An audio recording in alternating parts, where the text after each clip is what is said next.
Pemirsa, apa kabar? Selamat berjumpa kembali dalam program yang dapat memberikan referensi dan semangat bagi Anda wanita Indonesia, tentunya di Referensiana. Seperti setiap harinya, saya Intan Nitya Sastra senang sekali dapat menemani Anda selama 60 menit ke depan untuk membahas topik-topik seputar gaya hidup, kesehatan, dan yang tentunya bisa bermanfaat dalam kehidupan berkeluarga Anda ya.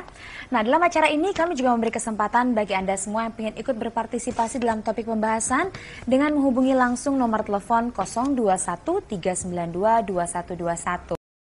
Ada di layar kaca Anda. Pemirsa, anak adalah berkah yang terindah sekali dalam hidup ini ya. Sebagai orang tua, untuk mengasuh dan membesarkannya tentunya haruslah berhati-hati. Tidak terkecuali bagi anak-anak yang terlahir dengan kebutuhan khusus.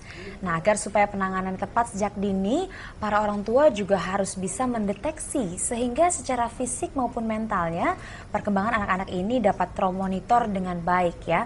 Nah, seperti biasa pada hari Jumat saya sudah ditemani oleh sang motivator dan juga perencana mimpi, ada Kang Zehanan yang dapat memberikan pencerahan atas masalah Anda semuanya. Selamat bergabung kembali Kang Zeh. Iya. Salam sip. Salam sip. Salam sip. Kang Zeh, kalau misalnya tiap Kang Zeh datang tiap hari Jumat selalu ada kejutan, selalu ada macam-macam pernak-pernik di sini. Ada ayam di situ, kali-kali dong bawa makanan dong. Ayam apa, goreng kayak gitu. Ini ada. Ada paket ayam panggang. Oh. Jangan kaget, Kang Zaidat. Waduh, luar biasa, udah mulai pantun nih. Tambah lagi nih. Apa nih? Pergi ke rumah Ninis baca mantra. Ya. Salam manis buat penonton Referensiana. Aduh. Iya. Oke. Saya mau Satu lagi, tambah lagi nih pemirsa. Gigi ompong bikin kaya. Oh ya. Ngomong-ngomong, lagi pada ngapain ya? Aduh. Pada nonton pastinya ya. Bunda, ayah, apa kabar? Kakak, teteh, semua adik-adik. Ini penonton Referensiana tuh berbagai macam segmen. Betul. Yang remaja juga nonton, ibu-ibu juga nonton, khususnya ibu-ibu loh ya. Karena banyak SMS yang masuk juga adalah remaja-remaja putri yang berkonsultasi dan lain sebagainya. Nggak heran, karena kan presenternya juga remaja putri ya. Presenter yang mana? Yang ini.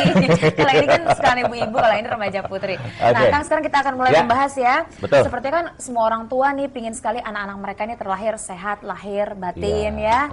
Tapi kalau misalnya ternyata nih di luar dugaan gitu ya, tidak seperti yang kita harapkan gitu. Sebenarnya persiapan mental seperti apa sih yang harus dipersiapkan oleh para orang tua itu sendiri? Sebetulnya gini, saya berkenalan 7 tahun yang lalu dengan salah satu yang sekarang menjadi abang saya.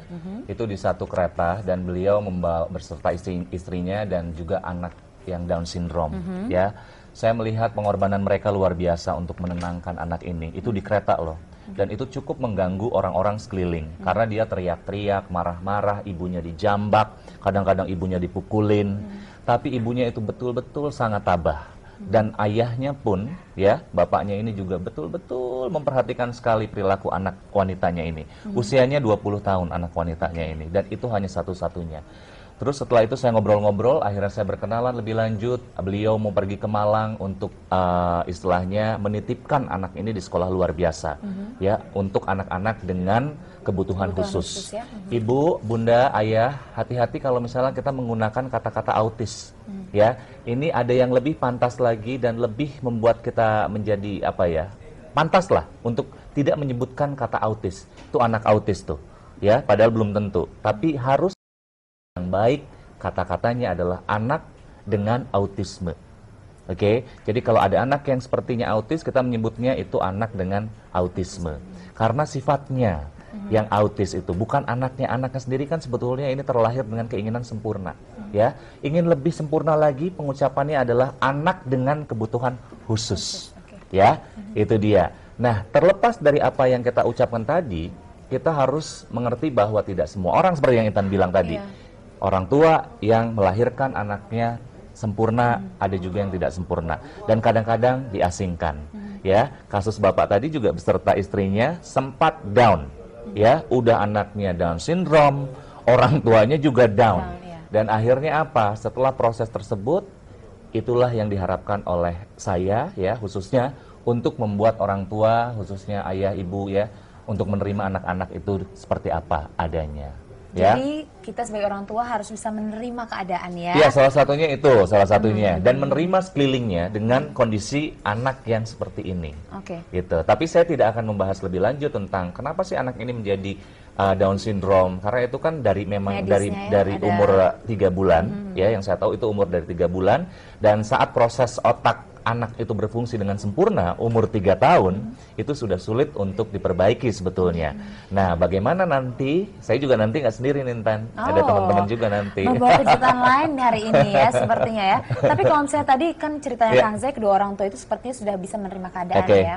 Tapi kan lingkungan belum tentu Ya. juga ya. Jadi bagaimana ya setelah ada tahapan menerima keadaan, langkah selanjutnya ini apa Oke. nih ya, yang harus dilakukan orang tua itu Baik, sendiri nih? sebetulnya gini, satu setelah Anda menerima keadaan, dan itu prosesnya akan cukup lama juga, menerima anak semata wayang misalnya, dan banyak sekali kasus-kasus yang anak Down syndrome itu hanya satu, Intan.